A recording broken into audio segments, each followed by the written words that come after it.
Coming up on More Than Before. I was 30 years old. I was starting over. I was emotionally bankrupt. I was financially bankrupt. I was relationally bankrupt. I was spiritually bankrupt. I had no account in my life worth drawing from, and I brought no worthwhile thing into this environment except a desire to make a difference, a hunger to be a difference maker.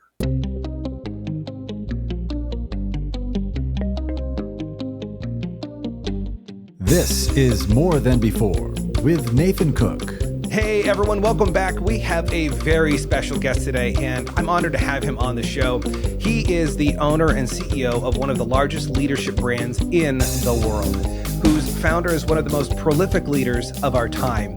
He is a country boy at heart, and you'll probably hear a little bit of his twang when he speaks, but don't let that fool you. He is highly intelligent. He is wise. He is introspective. And he has a huge heart for adding value to every single person that he meets. He is a leader of leaders. He is a man of faith, a husband, a father, a grandfather. But most importantly, he is a man of integrity.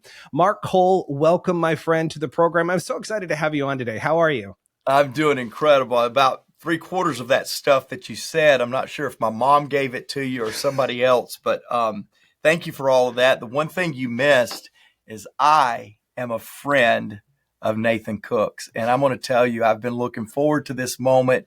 I love anything that you're doing, but I love what you're doing with More Than Before. And I love that you're adding value and helping people. So hello to you, my friend. Love you. I love Willow. I love the Cook household. And I love anybody that loves Nathan. So I love all of you podcast listeners. It is so good to have you. I do talk Southern. Don't let that fool you, as Nathan said, because it wouldn't fool you even if I could. So that's where I'm from. That's we may need an interpreter, Nathan, as you have said right there. It's what you got. But I'll tell you this right here. I know leaders. I know people committed to adding value to others. And Nathan, that's who you are, and I'm proud to be on this podcast with you, buddy. I'm glad to be talking about my journey, my life More Than Before, and excited to get to meet and greet your people. I love that. You know, it's so perfect that you talk about leadership. And I know that leadership is your world, but when I first met you, like actually met you and had an interaction with you, we were at a Maxwell conference. And I remember you were kind of playing the guard for John. This was when we didn't necessarily have someone escorting John to make sure he got to the next place. And so Mark Cole was assigned the task of making sure John gets to this place at this time. And so Mark was kind of running blocker at this point. And I remember looking at him going, man, he is such an amazing servant leader. And I was like, I want to serve Mark today. So I walked over to the water cooler. I filled up a glass of water. I walk over to Mark and I hand it to Mark. And bless Mark, he takes that cup and he hands it directly to John Maxwell. And John Maxwell starts drinking from this cup of water. I'm thinking, no, Mark, no, I'm trying to serve you. I'm trying to give you water. And what I love about that so much, Mark, is it demonstrates just how much of a servant leader you are. And I want to open up with this question because servant leadership is truly a big concept, I think, in your life. Where did you first learn about servant leadership, and how has that served you in your life? Yeah, and thanks for that story. I actually do remember that. You were wearing a bow tie, which was kind of your signature, and you even challenged me a few times to wear one. But I remember that, and I don't want to miss your point about me by letting it gloss over you. You saw somebody that was trying to serve, and you attempted to serve the servant. And there are some people that will serve John Maxwell with a bunch of water because they hope they get close and in proximity. But you served somebody that was trying to serve, and oftentimes we abdicate our responsibility to serve if the status of the person that we're serving is not high enough to qualify us to take on a servant role. But you showed what real servant is, and that is, don't matter the role of the person, I'll serve servers. I'll be a servant to servants. And so I don't want to gloss over that because that's a very important point of that story that you were not even trying to highlight. But I don't want to miss our listeners to note that you don't wait for status to be servant. You serve at all times. And I appreciate that. You know where I learned it? And I learned to notice servanthood is, I think in listening to your podcast and listening to you articulate it, you're not afraid of the faith community. I'm glad, because I'm a preacher's kid. And I grew up around a family that had committed our lives to serving others. And it was a smaller church. And so a lot of times the smaller church pastor's family end up eating last, if at all. There was many nights at the potluck dinner that the food was gone and we'd have to grab a Crystal hamburger. Those of you from the Northeast, you don't know what that is, but we would have to find something on the way home because our luck had ran out at the potluck dinner and we just didn't have anything. So I watched my dad. My dad was literally one of the greatest servants of anybody I've ever met. My mom, I say this often, if you ask me who gave me the greatest leadership paradigm, my dad was a district overseer of our entire state of churches. He served on national committees, spoke all over the world. But if you ask me who the leader was, it's my mom. My mom knew how to lead. In fact, oftentimes what my dad said was what my mom told him to say. He was a great puppet in her hands at times with how good her leadership was. But where I learned servanthood was how my dad served my mom. He served my family. He was literally an elected official for 50 years in one form or fashion. And yet he always served. He never lost that winning a popular vote, abdicated his responsibility to lead. And so we saw that. I saw that early on. So just like I have a leadership filter, Nathan, I have a servant filter too. That's why I was able to pick up in your story that the better servant in the story was the one you didn't even mention. I was serving somebody with status. Of course I would. He pays my salary. I better serve him well. I better give him the water. He pays me well. Yeah. And I do try to serve. I'm not downplaying what you noticed, but I am saying that I have a servant paradigm, and I've watched you over and over again learn how to serve no matter what the status of the person is. That's because of my dad. That's because I'm a pastor's kid. And I just watched John Maxwell in his status serve people day in and day out. In my opinion, servant and leadership are synonymous terms.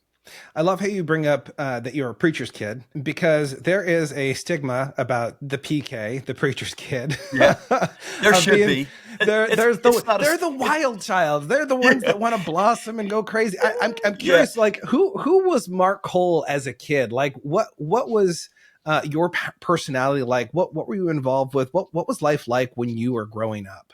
Yeah, so the stigma for preacher's kids is noted. It should be. Jake's in our studio. He helps us produce the Maxwell Leadership Podcast. I think Jake's a missionary's kid. A preacher's and a missionary kid. He's worse. I mean, he's all over the place. And I'm just kidding. There is a stigma. You know what's funny, Nathan, when people ask me about my passion for leadership, where did I get it? What's going on? I speak with businesses and high-level leaders literally every week and get this question, hey, where did it all start? For me, leadership, maybe not serving, but leadership started for me when I can remember at 5 years old, understanding the power of what I now know is leadership. Now, I wouldn't have used the word leadership when I was 5 years old, but at 5 years old, I'm the baby of five. So there's 5 siblings. I'm baby. I'm redheaded. For those of you that are watching this podcast rather than just listening, the red hair is fading. It's going gray way too quick these days. But I'm a redhead. I'm a typical baby of a big family. I'm a typical redhead. I've been fiery and telling people what to do all of my life. I can remember, Nathan, 5 years old. My oldest brother was at college because he was 20 when I was born. But everybody else was at home. And I can remember at 5 years of age, waking up and saying, where do I want to eat today? And then I'd get somewhere that I wanted to get the entire family to go to. And my project all day long as a 5-year-old was to convince the family where we were going to go eat.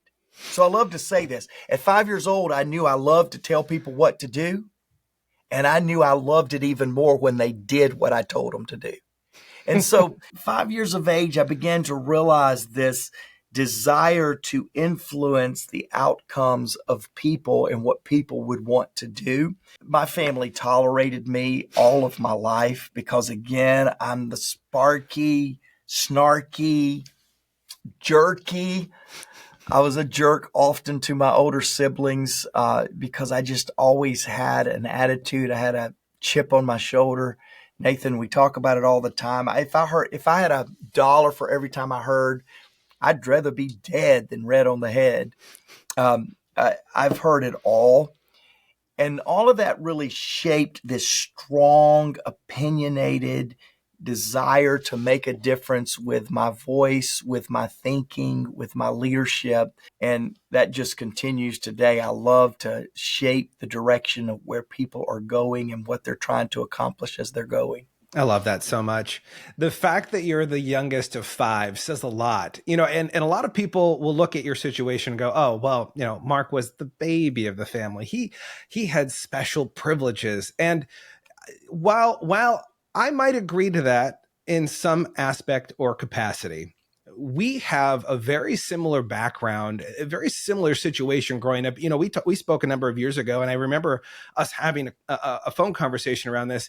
You actually had a sibling with a special need. I did. And I believe that having a sibling like that, even in my own life, has had a huge impact on the way that I see the world, on the way that I treat people. And I know that Philip's beautiful soul, his kindness, he sits now in heaven next to Christ. Yeah. And I hope that you'd be willing to just share with us, who was your brother to you? And what were some of those lasting lessons that he taught you growing up? Yeah, thanks for number one, Nathan. The fact that you remembered Philip's name is everything to me. Philip was incredibly special. At 5 months old, they never really got the right diagnosis of what happened to Philip, but he was born normal. And at 5 years old, he lost all his motor skills. He lost his developmental skills. So Philip mentally never really developed beyond a 3-year-old mind. Ability to communicate, he never developed past a year old. I mean, he was stuck with the mama. He loved church. So he cha, and he would wave his finger like he was preaching at church. Philip developed his own language. One of the favorite things I love to say that Philip said was, now, for those of you that's not watching, you can't quite get it all, but Philip had it meant, I want some ice cream. He loved ice cream. And so Philip was my bud. And all of my other siblings kind of had their own relationship with Philip. But Philip, who again never developed, I just almost gave you his entire language from an audio standpoint. We had a great language of understanding. But Philip's mind in certain areas developed much like kids that are on the autism spectrum. Philip had a brilliance in the area of songs and being able to know where things were.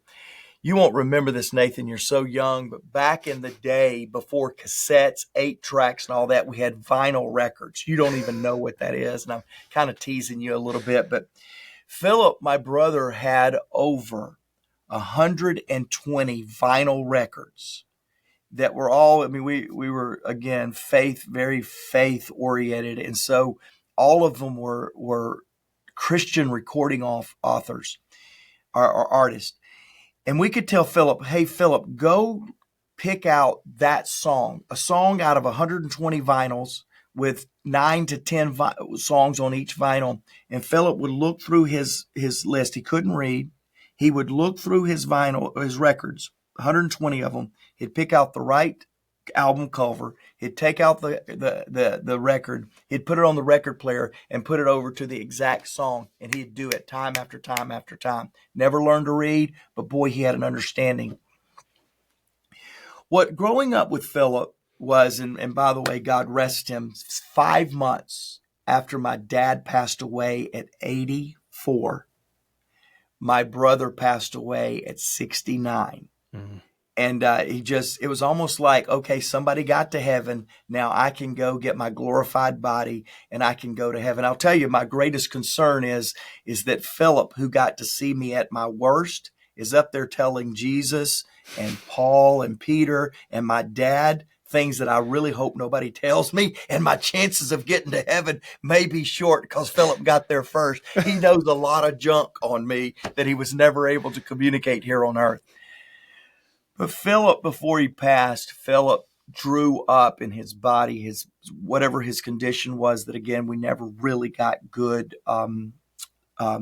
diagnosis on, drew Philip up into a fetal position when he passed. One thing I learned about Philip is you didn't have to know how to talk to know how to love. Because I'll never forget the day we walked into his 68-year-old room. And Philip kept looking in Philip's own little way for one more figure to come in the door, and my dad had just passed away a week before. Mm-hmm. And my mom felt like that she needed to tell Philip because Philip could understand extremely well. And she told Philip that Dad had passed and went on to heaven, and Philip just kind of turned over. He was very immobile at the time, but he just kind of turned his head and quit looking at the door, never looked at the door for my dad again. But over the next 5 months, he was in the hospital 6 times over 10 days, lost his will to live, because love was the reason he was living. The other thing I learned from Philip was an understanding of people that don't sound like me, look like me, act like me, because Philip could not contain his emotions in public crowd. He'd take his shoe off, he'd bite his fist, bang his head as all reactions to stimulation.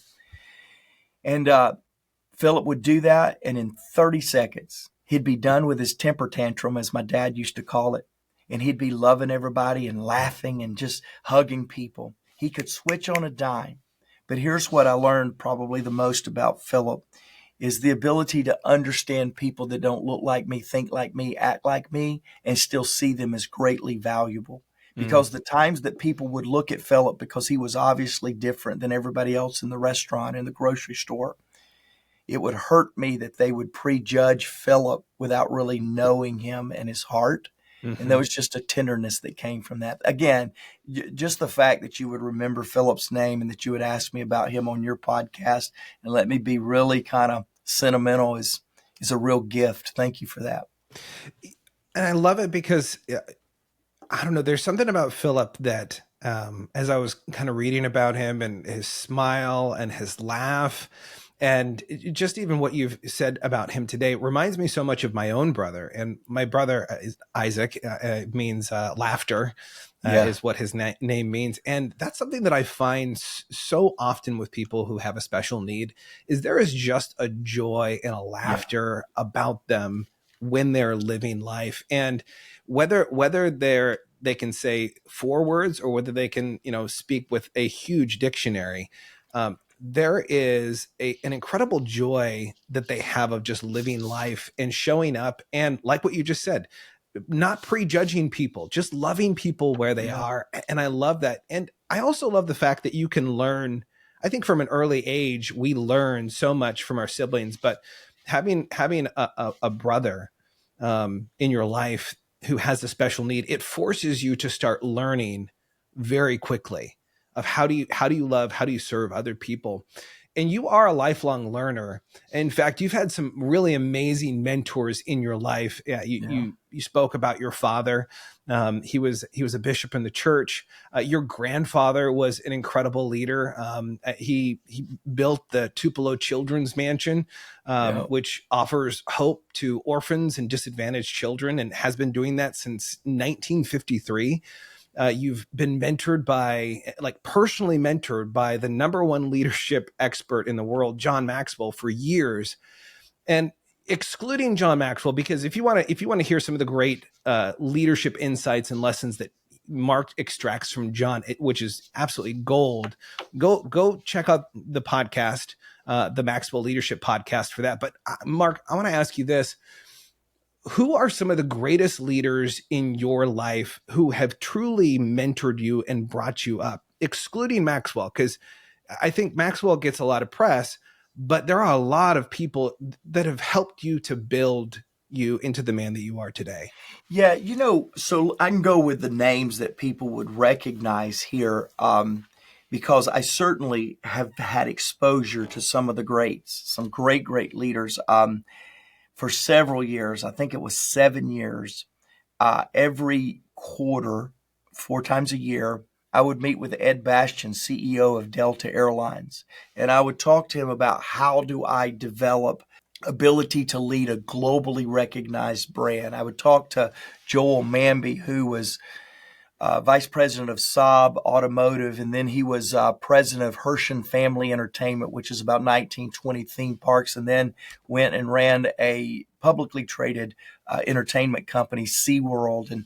And so he would meet with me once a quarter. I met with the president of Honey Baked Ham and Cheryl Botchelder of Popeyes, and Dan Cathy of Chick-fil-A. So I got to meet with some very significant global branded people to help me stretch my thinking. There's other people that I met. We've talked about faith a little bit. There was a season in my life that I felt like I was taking on more responsibility than I had the spiritual and emotional fortitude to lead. And so I had a guy named Jeff Henderson who's written some books. It's not quite as known as people perhaps like Ed Bastian, but I had people at that level that would be a spiritual mentor, a spiritual coach to me. But Nathan, I've had people like you on my calls every single Tuesday that I can do my leadership calls. I do a leadership call every Tuesday to where I teach for about 30 to 45 minutes. And then I'm supposed to be the mentor asking questions.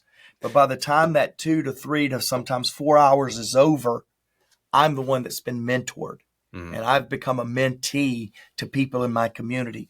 What I will tell you, my philosophy on mentoring is not John Maxwell to Ed Bastian to Jeff Henderson to Nathan Cook.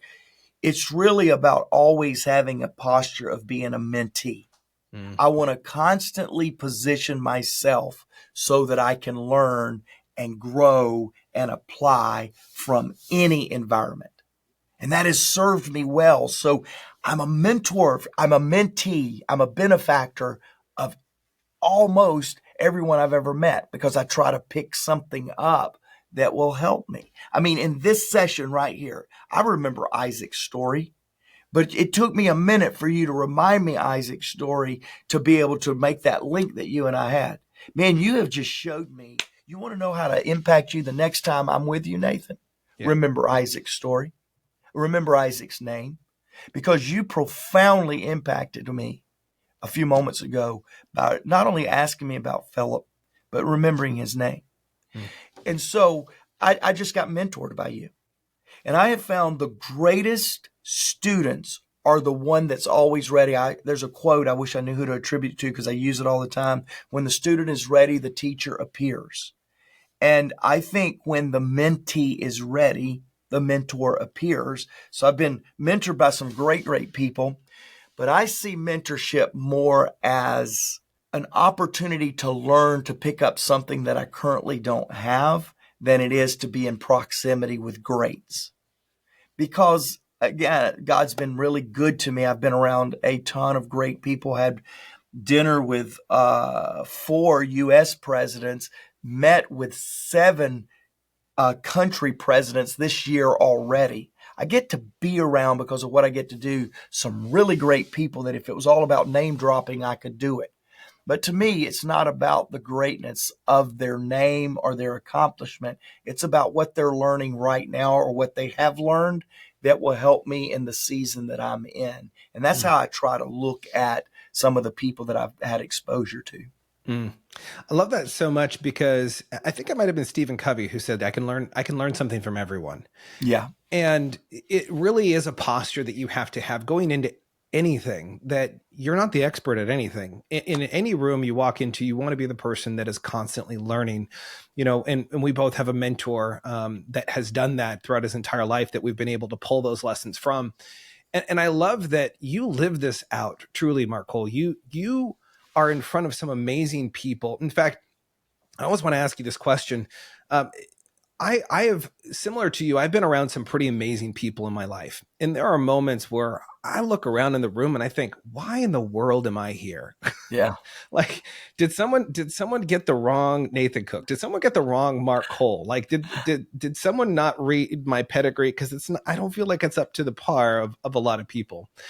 I'm curious for you, how do you carry yourself in those conversations when you walk into a room, when you know that you are in a room full of heavy hitters? Like, if you're in the room with someone that's from SeaWorld, or if you're in the world, or if you walk into the room and you're in a room full of, the president of Wyndham, or fill in the blank, you're in the room of what we would say is of great people. How do you carry yourself with a confidence, even though deep down inside you don't really feel like you necessarily belong in that room? Well, so let me give you, this is a really good question. I'm glad you're asking this, both because I need to make sure that I am disciplined in living out the answer I'm going to give you, but also I think it's very important for us. Number one, I think it's centered around gratitude. But I think it's centered around gratitude of any room.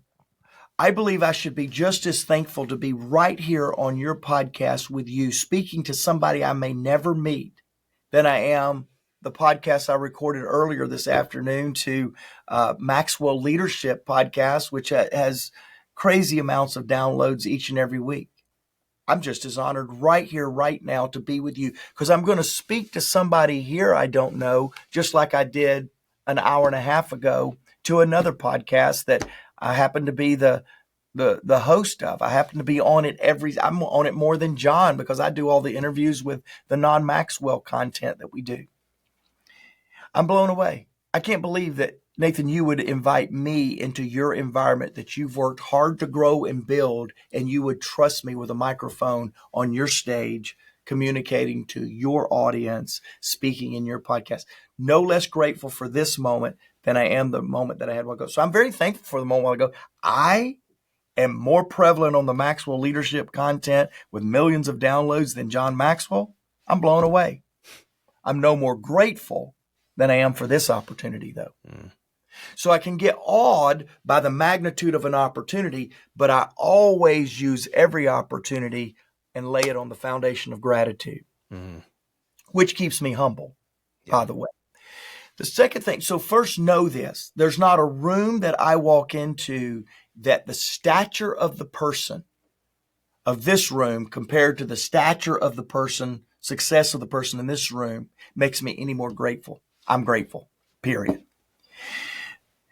The second thing that I do try to do is to be humble in no matter which room.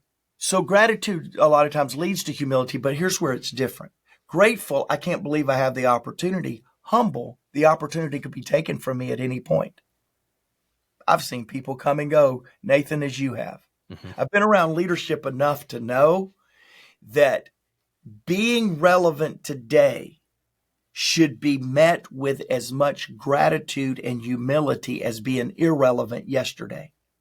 John says it like this. When I first started, I wasn't as bad as people thought I was. And that's true for me. When I started working with John Maxwell, I was the telesales representative. I was 30 years old. I was starting over. I was emotionally bankrupt. I was financially bankrupt. I was relationally bankrupt. I was spiritually bankrupt. I had no account in my life worth drawing from. And I brought no worthwhile thing into this environment except a desire to make a difference, a hunger to be a difference maker. And when I came, I wasn't as bad as they thought I was. They gave me a salary. They put 5 people between me and John. My leader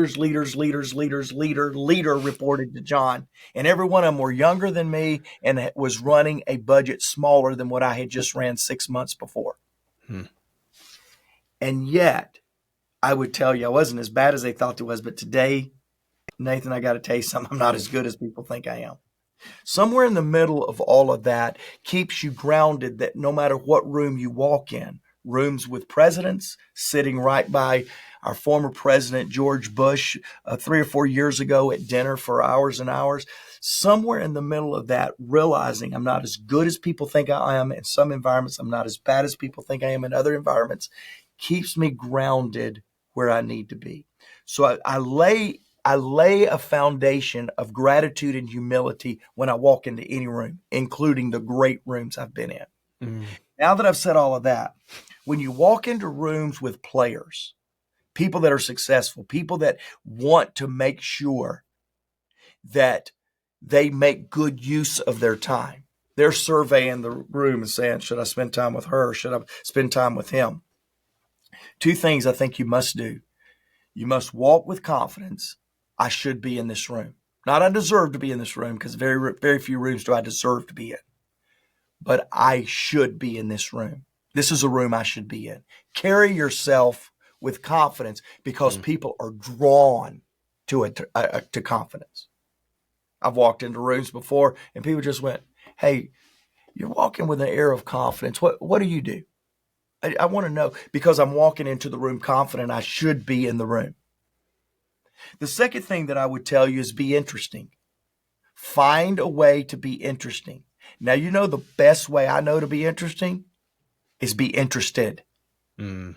When you're interested in someone else, all of a sudden you become interesting to that person, because people love to tell you their story. People love to tell you their accomplishments. So when I walk into big rooms, I think of interesting questions to ask so that I appear interested, which then makes me interesting. Mm. And I think in every room, if you can walk in the room with confidence, I should be in this room. Again, don't confuse I should and I deserve. I should be in this room. There's some reason bigger than me that I should be in this room, and then walk in determined to be interesting. And I think that those two things have got me, that has faked a lot of people out that I should be in that room. I love that. I mean, it's so good. By the way, if you missed anything that he just said, go back and listen to this again. Listen to it again, because it is so good what Mark just said. You know, Mark, I truly believe right now a lot of people in the world feel like they're running on empty. They feel bankrupt physically, like you felt so many years ago. You felt bankrupt physically, mentally, spiritually, monetarily, in every category of life. You felt bankrupt, and I think a lot of people feel that right now.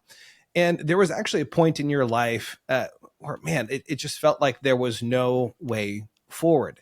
And so I'm curious, you know, most times I feel like when we get to that place, when we feel bankrupt, it's because we start looking at the past, we start looking at the failures, and we start saying, well, I've already spent all of my chances.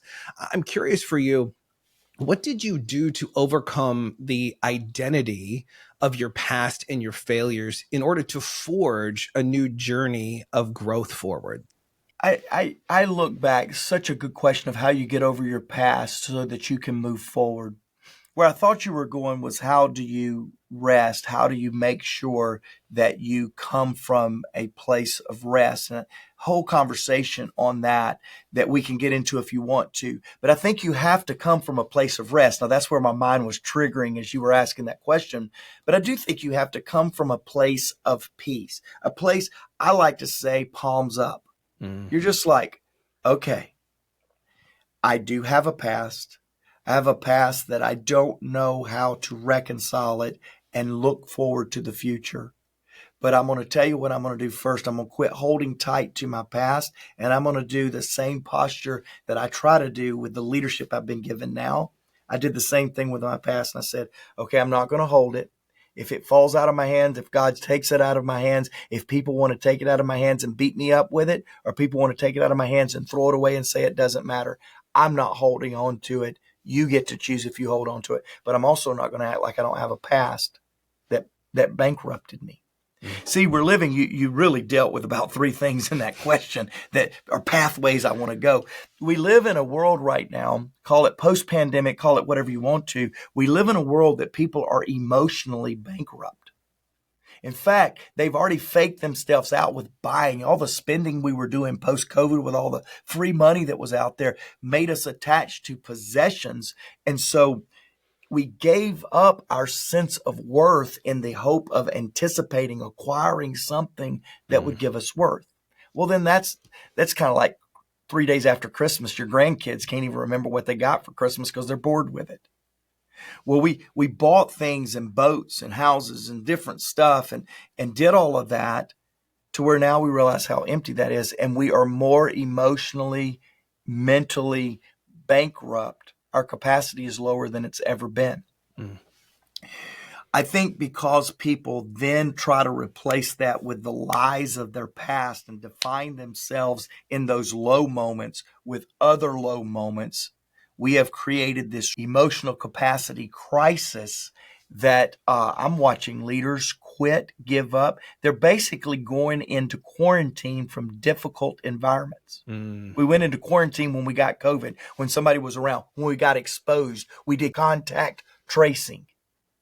Well, now we almost do contact tracing with, am I going to have a difficult situation today? I think I will emotionally quarantine so I don't have to deal with the challenges of the day. And so it's created this deficit that's made us now look at our past failures as if they are a ongoing life sentence to how we have to live life. So we don't have the emotional capacity to say, that's my past. You can't define me. You can't define me with my past. We used to be strong enough to be able to say that. We've lost our strength. So our past now begins to define us. So as I, 25 years ago, wanted to redefine my life, I just laid my past out there and said, this is what I am. Sorry. If you want to do it, if you want to use me, that's fine. But I did something really unique, Nathan, when I came to Enjoy. That was the name of John's company 24 years ago. When I came to Enjoy, I made two vows. I would never have another significant relationship in my life. I had had a terrible, terrible track record with a significant relationship. And then I will never lead again because the pressure of disappointing people that I had in the first 30 years of my life made me bring two pieces physically, literally, basically. I brought two pieces of luggage into a leadership environment. I'll never have a significant relationship with one of the most relationship people I've ever met, John Maxwell. And I will never lead again. I'm working for a leadership organization. And I think a lot of us deal with it with letting it define us so we can't forge ahead. In my case, for 3 years, I didn't take any leadership position. We may not let it define us, but we allow it to help us to make vows that we won't do it. I'll never do that again. I think the third thing that I've watched a lot of people quit reaching for the future because of the past is they lose hope. And I think that's what the biggest crisis is that we have now. We let it define us because we think that we're always once a loser, always a loser, once a failure, always a failure. We let it make us vows. I'll never put myself in that position again. Or then we do the third, and I think the worst. We give up hope. And I believe the world is in a place of hopelessness as it relates to leadership and leadership making a difference in a greater way than we've ever seen, at least in my lifespan. We don't believe that political leaders can help us anymore. As a society, we don't believe that religious leaders can help us anymore. We don't trust them. We don't believe Wall Street's in it for us. They're in it for themselves. There's no place where leadership is shown. We don't trust athletes. We don't trust entertainers. We don't trust anybody anymore. We have isolated ourselves from believing that good leadership will bring hope to the world. We've got to change that. Nathan, we got to change that. It's so good. And we've heard it so many times, leaders are dealers in hope. Yeah. And you're right. We need more leaders to step up. We need more leaders to paint a picture of opportunity moving forward, that there is hope, that there is something forward, that if you do get knocked down, you can get back up, you can move forward. And I love what you say with that, Mark. You know, for someone who's been, I think we all have failures in life. We all get knocked down. We all get back up. But at the end of the day, one of the things that I really love about your story, Mark, is your sacrifice at every single level of your life. You get to a point in your life and you feel that there is never a point in your life where you're not going to sacrifice anymore. You're going to continually sacrifice. And I know one of those things for you is family. Family is Yeah. huge, absolutely huge for you. In fact, I couldn't have written this question more perfectly, because your daughter called just a little bit ago, right before we jumped on, and you said, "Hey Nathan, I love you, but my daughter's calling and I'm going to pick this up." And you picked it up. And it's a testament of who you are to say, I don't care what is in front of me. There is nothing more important than my family. You have sacrificed a lot of things in your life for your family, not just for your immediate family, for your kids, but you've also done a huge sacrifice for your grandkids. You are a huge role within their life. And I've talked about this before in the past on the podcast, and I want to bring it back up because I think it's so powerful. What is the role of a grandparent today? Because I meet a lot of grandparents that are stepping into the shoes of a parent because their kids aren't quite delivering the type of care that they need to for their kids. And, as a grandparent yourself, what do you see the role as grandparents? How do you step into a role of loving your grandkids, loving your kids in the environment that we have, where I think a lot of kids are getting lost because they don't have that father and mother figure. They don't have that grandparent figure. What would you speak to the grandparent that's out there that's saying, I feel like I'm having to step up into these shoes and I don't really know what I'm supposed to be doing here in my life? What would you say to that person? Yeah. So once again, I love your questions and I love the context that you give your questions because it just stimulates me. It makes me want to go 15 different directions. One of those is the importance of family. And the importance of my family has been questioned a lot in my life. My parents literally taught the philosophy that it was God, ministry, and then your family got whatever's left over. I mean, I heard my dad say that 100 times as a preacher, and it would get claps and hand raises. But here's the deal. He didn't just preach it. That's the way we lived. I mean, family literally got, in my family got what was left over. Well, I spent 30 years trying to live and model that philosophy: God, calling, ministry, and then family got what left over. And I lost a marriage. I lost relationship with my parents because ministry needed to go on when I needed them the most in a very broken place of life. So I came in and established this second opportunity that I had to establish family. And I went, God, you can't call me to something that you don't call Stephanie, my wife, to first. I've already been down that road before. You got to call her to something. And as only God can do, he did that when he called me to be in proximity and availability to John. He told Stephanie. That's cool. But when we knew that was the calling, we counted the cost because we knew John was at a different stage than I was, and I was going to have to travel the world and hand him water as people handed me water. I really have been his bag carrier for 23 years. I'm the CEO, but my greatest job function is carrying John Maxwell's bags. And so Stephanie and I counted the cost because we had a young family. I started at 36 as my first biological child. I was an instant dad of an 11-year-old daughter when Stephanie and I got married. My first biological child and my only biological child, Macy, came when I was 36 years old. I was in the middle of building this career and chasing John Maxwell around the world.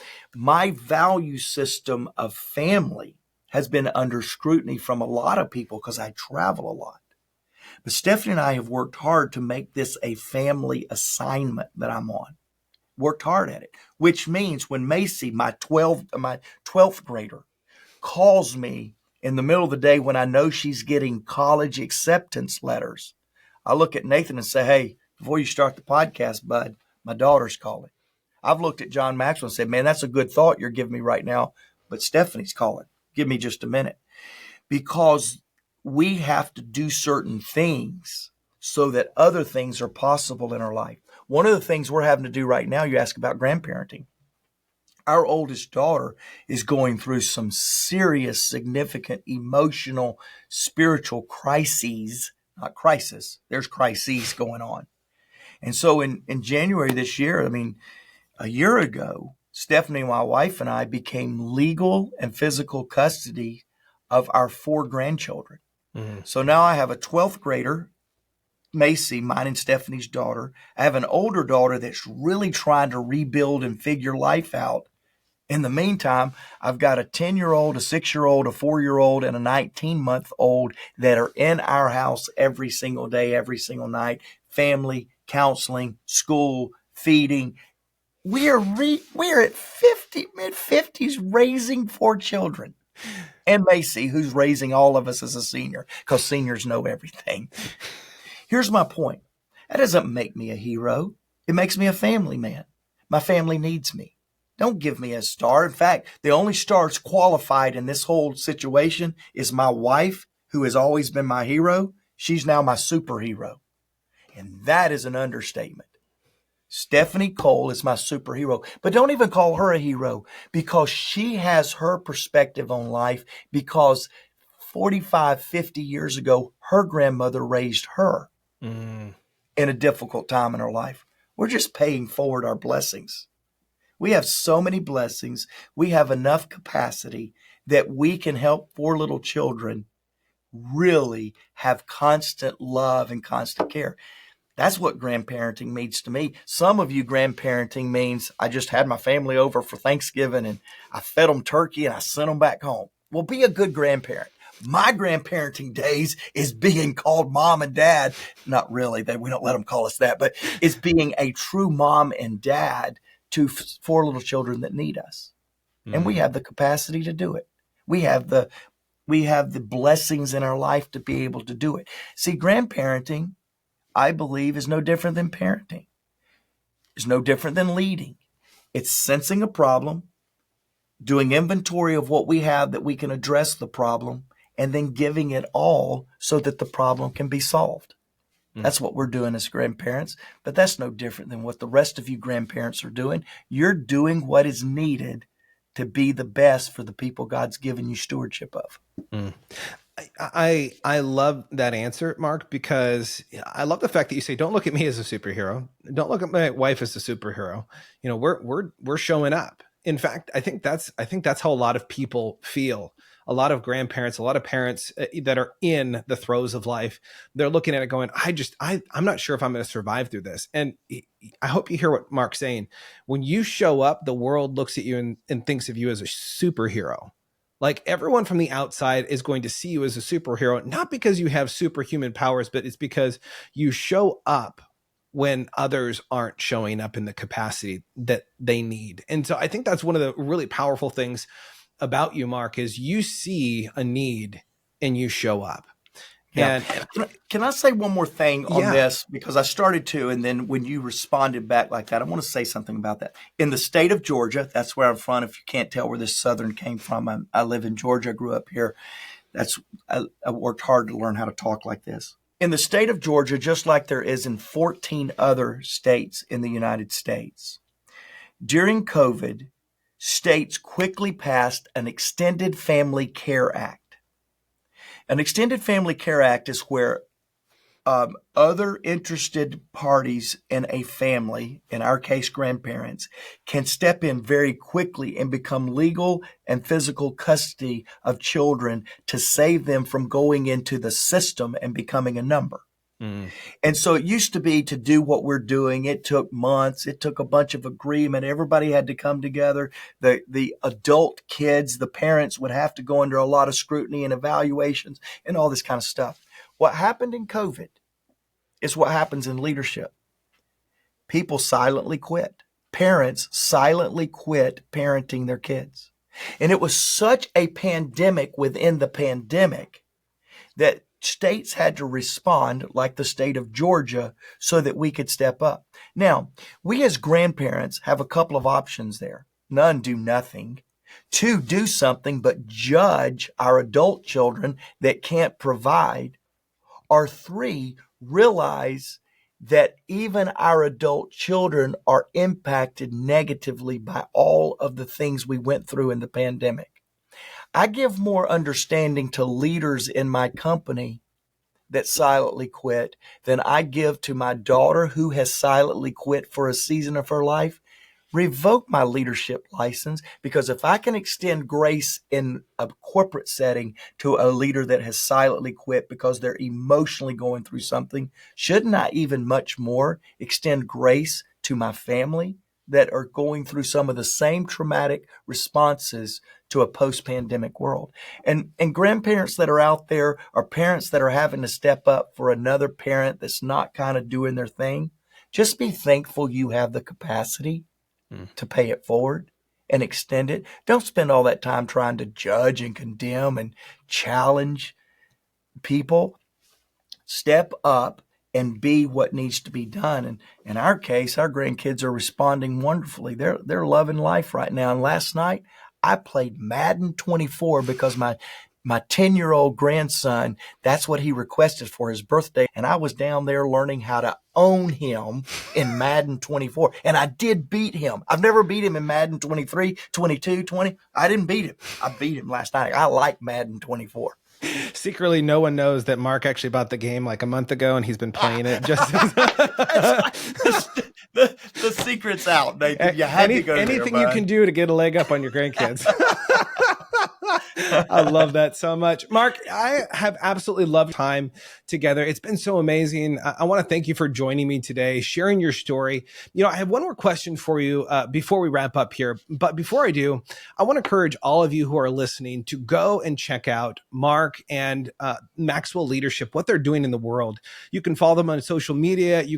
I would highly encourage you, go download and listen to the Maxwell Leadership podcast, which is absolutely phenomenal. You're going to hear Mark on there quite often, giving some amazing lessons on what John has taught, but also lessons from his own life. And they talk to great leaders all around the world who are solving problems, everyday problems that you and I go through. So go check that out, the Maxwell Leadership podcast. You can also, if you're interested in bringing Mark and his team to serving you and your people, head over to maxwellleadership.com and you can learn more about that. Mark, it's so important to surround yourself with people who believe in you. And I think many of us get into situations that are beyond us, that we think are bigger than us, that require more than we possibly think that we have inside of us. And you've spoken to the importance of borrowed belief in the past. And so I would love for you to end on this piece. What does it mean to borrow someone's belief? And why should someone seek someone else out to borrow their belief? It goes back to one of the tragedies that I said that we have in today's world is a loss of hope. We've just lost belief. We've lost self-belief. We've lost belief in others. We've lost belief in leadership. We've just lost belief. And that then stymies or paralyzes our ability to hope. And so it goes back to some of that we said earlier in our time together.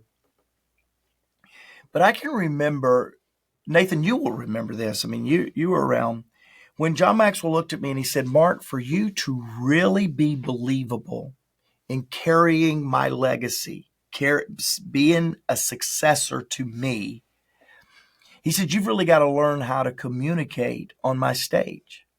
And Nathan, I got to be honest with you, man. I communicated some as a preacher's kid. And by the way, I grew up Pentecostal, which really means the louder you can scream, the better communicator you are. It has nothing to do with content. It means if I can get people fired up, amped up, given a standing ovation over hype, I'm a pretty good communicator. And I'm just messing with all of my Pentecostal friends out there. You guys are great communicators, great content. I wasn't. That was not my jam. My jam was how excited can I be? And so when John began to say, Mark, you need to be believable communicating on my stage, we were not saying that I needed to communicate like John, although half the time I felt like I had to put his armor on. I had to communicate well. What we were saying is there needs to be a believability when I talk vision and I talk future. Nathan, I was terrible. I mean, again, you were there in some of those times where I'd stand up and try to communicate, and John would prop me up and come up and tell people how good I did. Other times he'd come up and say, Mark really wasn't that good today, but the good news is I'll go back and teach him some stuff and he'll be better next time. I mean, he would say that in front of 3,000 people, and I'd just smile and say, hi, Mom. I mean, what do you say? And a lot of you listening right now think that Mark is overplaying this. He's not overplaying this. Oh, no, I remember the first time he stepped on stage, and I thought, I looked at the table and I was like, who in the world is this guy? Like, Oh, he yeah. is horrible. Yeah. But I actually got to see you get better. He is Well, better. thank you. I'm still trying to get better, but I mean, I was running. Let's see, the first time I did that was 2015. I was running 6 multi-million-dollar companies. I was very comfortable in my world. But when John got me up there, back to the statement I made earlier, I wasn't as bad as all y'all thought I was. And right now, I'm not much better than you think I am. But what I will tell you is that standing on John's stage when I didn't want to be there and I was doing it for him, I didn't believe in myself, which, by the way, 70% of communicating effectively from stage is confidence. It's not content. It's confidence. I had no confidence, zero, not 70%. I had no confidence. And I was having to borrow John's belief in what he was seeing the purpose of this was. Not his borrowed belief that I was good. I knew I wasn't good. There wasn't enough belief he could give me. But I borrowed his belief that we were going somewhere back in 2015 and 16 when I started communicating on John's stages. I had communicated on other stages and I was much better on other stages. But when I was on John's stages, I had no confidence because he was the master communicator and I was speaking to people that were paid speakers. I was a paid business guy.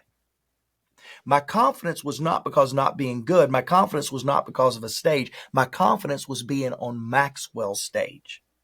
And when I couldn't get confidence in being good, I had to get confidence that this was good for me to do. And you know where I had to get that access? I had to get it by borrowing John Maxwell's belief in me.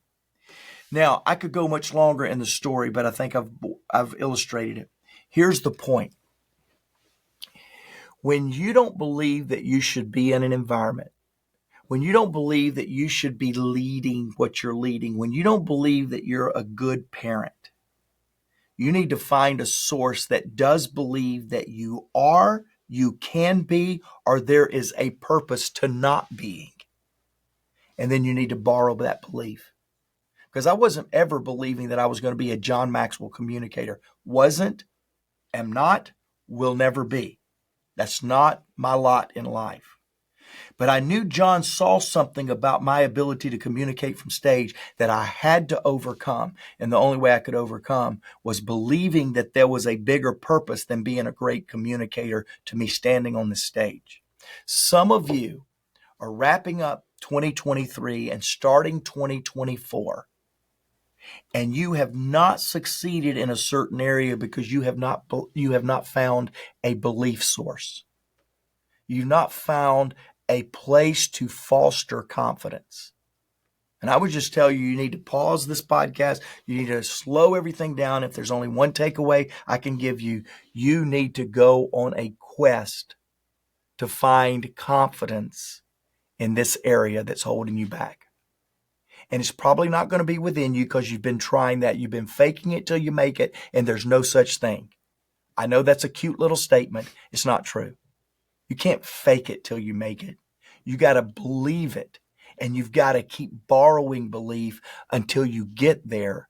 And by the way, the reason you don't fake it till you make it is everybody knows you're bad. Like Nathan sitting there at his table knew I was bad. So why not just say I'm bad? There was no faking it. I wasn't good. But I still had to borrow confidence because there was a bigger reason than being good up there. Some of you listen to this podcast. You are good, you are incredible, and you're on a journey. And you need to find a source to mine that has belief that you can borrow. Wow. Absolutely amazing. Mark, I love you so much. Thank you so much for being on here, my friend. Thank you for being on the show. Thank you to all of you listening. Make sure to like, subscribe, and share this episode with a friend, because I know this episode is truly going to lift someone up today. And like always, remember to be more, see more, and experience more than before.